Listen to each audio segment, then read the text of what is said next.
Modern बहू। काजल अभी office से निकल ही रही थी, तभी घर से फोन आ गया। बहू कहाँ हो? घर आओ तो थोड़ा सा पनीर लेती आना। काजल ने कहा, लेकिन मम्मी जी मेरे रास्ते में कोई ग्रोसरी स्टोर नहीं है, मैं कैसे लाऊंगी? आप अनिकेत से मंगा लीजिए। ममता जी ने कहा, बस मेरा बेटा ही सारा काम करता रहे। वो घर से काम करता है, इसलिए उसकी कोई वैल्यू नहीं है। जरा सा काम बता दिया तो नखरे हो गए। काजल बोलो, मम्मी जी मैं ले आऊंगी। पनीर और भी कुछ लाना है क्या? ममता जी बोली, नहीं, बाकी मैं देख लूंगी। फोन रखकर ममता जी सीधे अनिकेत के बेडरूम में पहुंच जाती हैं।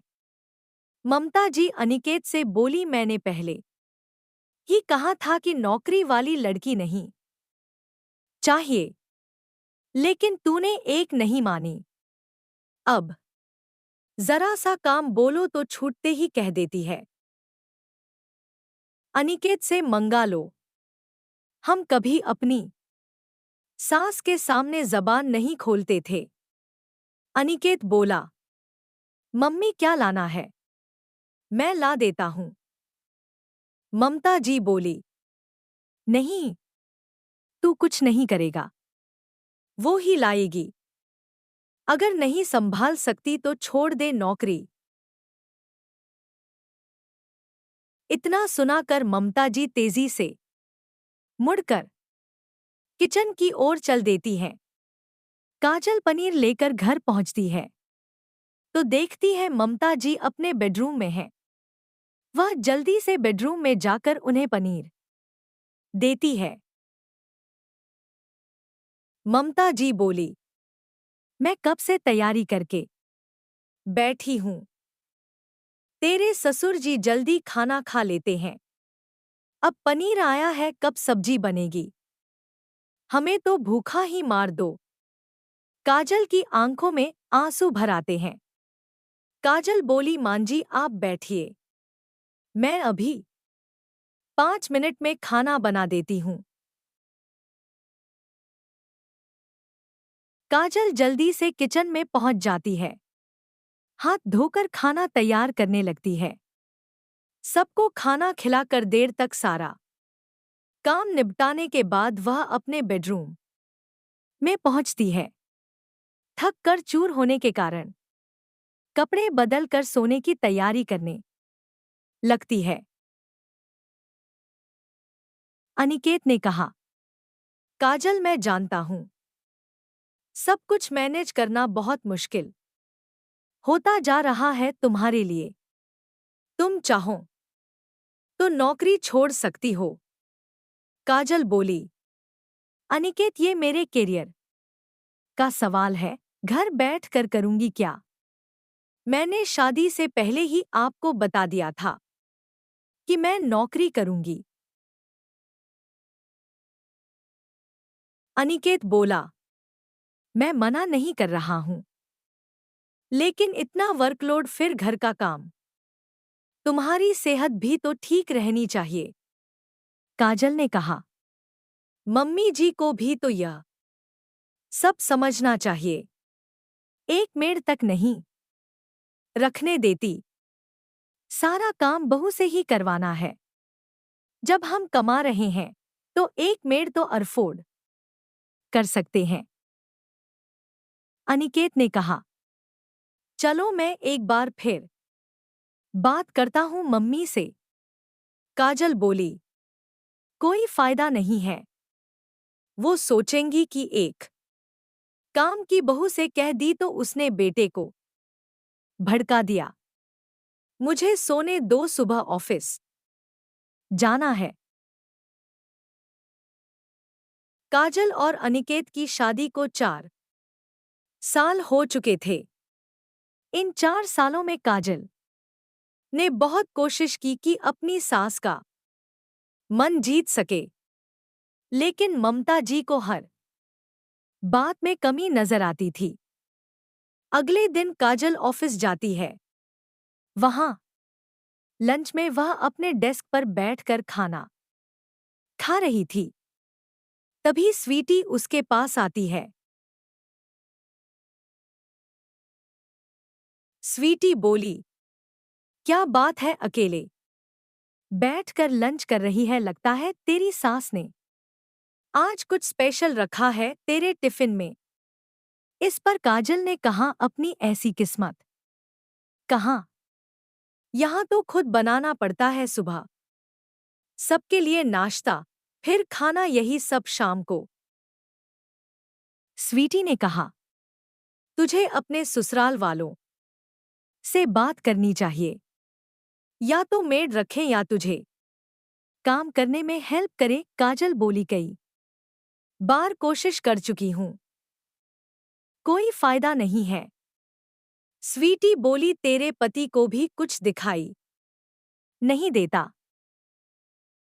काजल ने कहा, वो अपनी मम्मी के सामने कुछ नहीं बोल पाते हैं।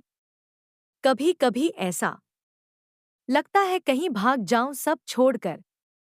तभी उसे कॉल आती है। बॉस ने केबिन में बुलाया था। बॉस ने कहा, काजल, तुम जिस प्रोजेक्ट पर काम कर रही थी उसमें कुछ प्रॉब्लम आ रही है। तुम्हें उसे ठीक करने के लिए 1 वीक के लिए बंगलौर जाना पड़ेगा। काजल ने कहा, लेकिन सर मैं कैसे जा सकती हूँ? बॉस ने कहा, तुम चाहो तो किसी को अपनी हेल्प के लिए ले जा सकती हूँ, जिसे भी चाहो। लेकिन प्रोजेक्ट कंपनी के लिए बहुत जरूरी है। हम रिस्क नहीं ले सकते, वहीं जाकर सब ठीक करना होगा। ऑनलाइन सपोर्ट से काम नहीं चल रहा। क्लाइंट ने बोला है, नहीं तो प्रोजेक्ट कैंसिल हो जाएगा। काजल ने कहा, ठीक है सर, कब जाना है? मैं अपने साथ स्वीटी को ले जाना चाहती हूँ। उसने भी इस प्रोजेक्ट पर काफी काम किया है। काजल शाम को घर आकर अनिकेत को सब बताती है। अनिकेत ने कहा, ठीक है, कोई बात नहीं, बस एक बार मम्मी को बता देना। काजल ममता जी को बताने उनके कमरे में जाती है। उसने माँ जी को सारी बात बताई। तो माँ बोली, ये क्या कह रही हो बहू तुम्हें? हमने नौकरी करने की परमिशन दे रखी है।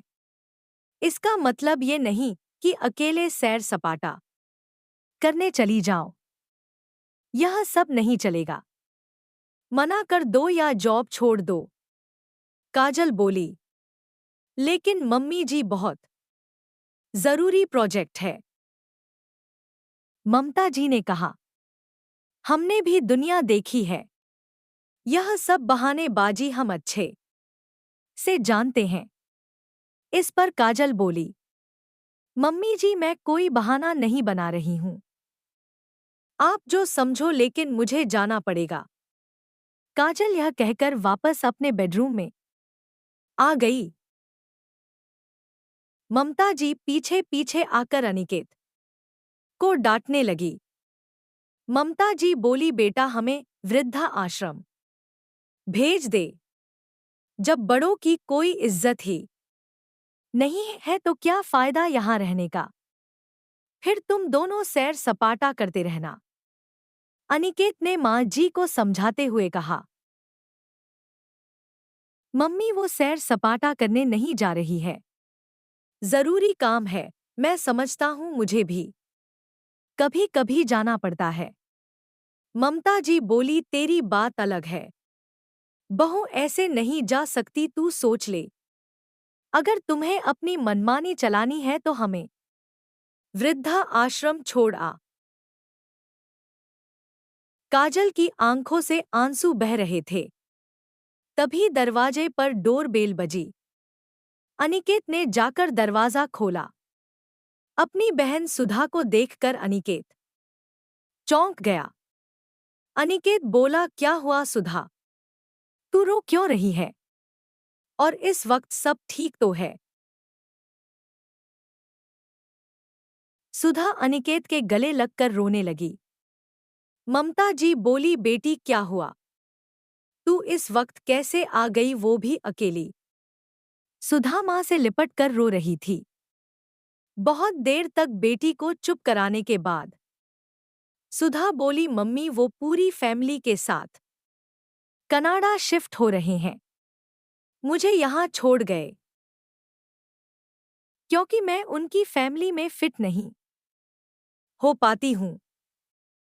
उन्हें मॉडर्न अंग्रेजी बोलने वाली जॉब वाली बहू चाहिए थी। अब वो वहाँ दूसरी शादी करेंगे। ममता जी के पैरों तले मानो जमीन खिसक गई हो। हे भगवान, अब तेरा क्या होगा? कैसे लोग हैं घर की लक्ष्मी को छोड़कर पैसों के पीछे भाग रहे हैं। तभी ममता जी के पति सुधांशु जी ने कहा, वह ममता एक तरफ बेटी के नौकरी न करने का अफसोस और दूसरी ओर बहू के नौकरी करने का अफसोस। दोनों बातें सही लगती हैं। अपनी बेटी के लिए कुछ और बहू के लिए कुछ और। ममता जी की आंखों से आंसू बह रहे थे। ममता जी गला भर आया वो बहू से बोली, काजल मुझे माफ कर दे। बेटा तू सही थी। अपनी बेटी पर बीती तो मुझे पता लगा। काजल बोली, आप चिंता न करें मम्मी जी। मैं बंगलौर से आकर दीदी की जॉब के लिए कोशिश करूंगी।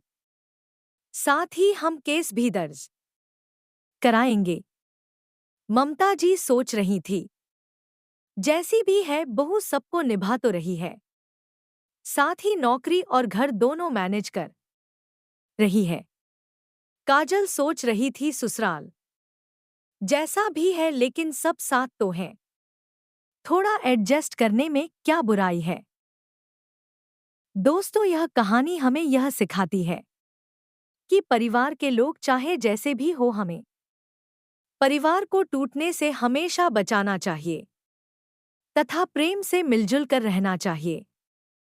जिस तरह उन अंगूरों की कीमत ज्यादा होती है जो गुच्छे में होते हैं तथा जो गुच्छे से टूटकर रखे होते हैं उनकी कीमत कम।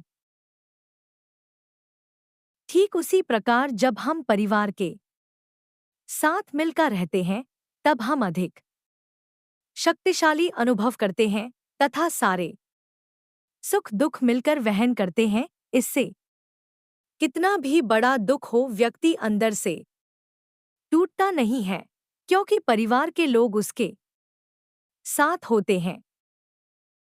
नमस्कार।